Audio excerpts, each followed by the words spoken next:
তারপরে সেই সেই 5,000 টাকা তো টাকা না, তারপরে তো কত টাকা লাগলো, এই জায়গায় তো পালেকে বসে সেই পালেকে দিয়ে এই আব্বা ই করলো যে এইখানে প্রথমে নদী মানে ই হবে, বাড়ি এক পাশে হবে আর মিনার বাড়ি এক পাশে হবে, মাঝখান দিয়ে বাড়ি নষ্ট হবে।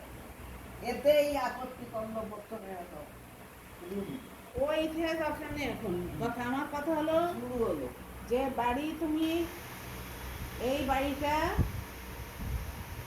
তোমার নামে আমার বাপ দিয়ে গেছে, তোমার নামে আমার বাপ দিয়ে গেছে, এবং বাড়িটা সে নিজে কীভাবে মফস্বলে যে টাকা পয়সা এনে মিস্ত্রির টাকা দিয়ে সেটা আমরা জানি।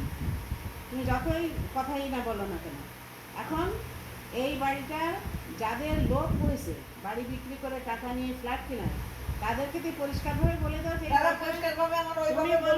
তুমি বলনি, কারণ আমি প্রথম আপত্তি করেছিলাম যে বাড়ি বিক্রি করা যাবে না, আমি বিক্রি আপত্তি করেছিলাম, তুমি আমার নিজে বলেছো কি যে তুমি আর ফিরোজের জন্য বাড়িটা বিক্রি করতে পারিনি, এখানে কিছু করতে পারিনি, বলেছো কেন বলো? বলনি কেন বলবো, সে কথা উঠবে কেন? কি জন্য উঠবে? তুমিই চাচ্ছিলে তোমার পুতা বললো ডেভেলপার এনে বাড়ি বানাবে, আরে আমার পুতা, তোমার মেয়ে বললো ডেভেলপার এনে বাড়ি বানাবে, তোমার আর এক ছেলে বললো ডেভেলপারের বাড়ি বানাবে।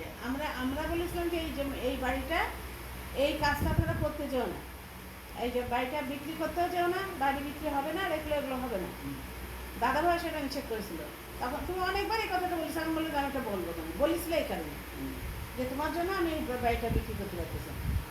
এখন আমি বলবো যে বাড়িটা তুমি এখন বিক্রি করতে যেও না, বাড়ি অটোমেটিক বিক্রি হবে, যদি এরা কেউ না টাকাতে পারে অটোমেটিক বিক্রি হবে। যে সময় ভাড়াইতে বসে ভাবতেছিলাম না ওই জায়গায় ফাইন যত কথা বুঝতে গেলাম, সেই সময় বাবুনির এক বন্ধু হয়েছে আমার কলেজে, আচ্ছা আপনি বাড়িতে আটকায় রাখতেছেন কেন? তাহলে কি বলেন আপনি বাড়িতে আটকায় রাখতেছেন? তাহলে এই বাড়িতে ছাড়েন না, আপনার কত জায়গা লাগে, তার জন্য এই বাড়িতে আটকায় রাখতেছেন। তখন আমি ওই লোকটারে বললাম যে আপনি এই মুহূর্তে কথা করছেন না, ওই সাল বলেছে তাই। সেই সময় যে এক বেটি ছিল না শুনলাম, ও বেটির বাদের কথা বাদ দাও, তোমার ছেলের কথা আগে বলো। ওটা একটা ক্রিমিনাল যে জন্মাইছে বাড়িতে, একটা ক্রিমিনাল, পাকা ক্রিমিনাল, সেইটাকে ভাবো, অন্য কিছু ভাবতে যায় না। সে বিটি 10টা থাকা 15 তাতে কিছু যায় আসে না। ও বিটিরা আসে কেন সাথে? সে বাইরের লোকের কাছে এই কথাটা কেন বলতে গেছে? তার কত জায়গা লাগে, ওর কাছে জবাব দিতে হবে। আপনার পরচুলটা আর এখান থেকে যে, আচ্ছা এবার আর একটা কথা বলি, এইখান থেকে যে টাকা নিয়ে যায়, লাখ লাখ টাকা সে নিয়ে যায়, এই টাকাটা কি তোমার একার? তোমার 7 ছেলেমেয়ের টাকা, কিন্তু এটা তুমি দিয়ে দিচ্ছ একজনকে। না মাঝে মাঝে যে নিয়ে নেয়, বেশ কিছুদিন নিচ্ছে না, যাচ্ছে না। মাঝে মাঝে যদি 1 টাকা নিয়ে থাকে, 1 টাকার 7টা ভাগ আছে। আর যদি সে বলে যে আমি ভাড়াটি উঠাই দিছি, ভাড়াটা উঠানোর নাটকটা আমরা জানি, সেই নাটকে যদি সেটা বলে থাকে, একটা বাড়িতে ছেলেরা 2 ভাগ পায়, মেয়েরা 1 ভাগ পায়, কি জন্য পায়? যে ওই ঝক্কিগুলো তাদের ভোগ করতে হবে বলে, তাহলে মেয়েরা তো সেটা তাদেরকে অর্ধেক দেওয়া হচ্ছে কেন? এই ঝক্কি সামলানো তাদের দায়িত্ব। ওই গল্প বলা যাবে না যে আমি এই করেছি বলে আমি এটা পাবো।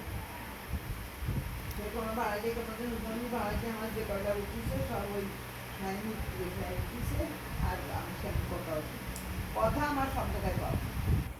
আচ্ছা ঠিক আছে, পান হয়েছে, তুমি কিন্তু এখনো খেলে না, বসে থাকো না করে, বসে থেকে তারপরে তুমি বলে না যে আমি আমার এই হচ্ছে তাই হচ্ছে, আমার অনেক কিছু হচ্ছে। সকালেতে ওই বিটি ওই শ্যামড়ার আজকে মাথা গরম হয়েছে, কোনো কাজ করতেছে না।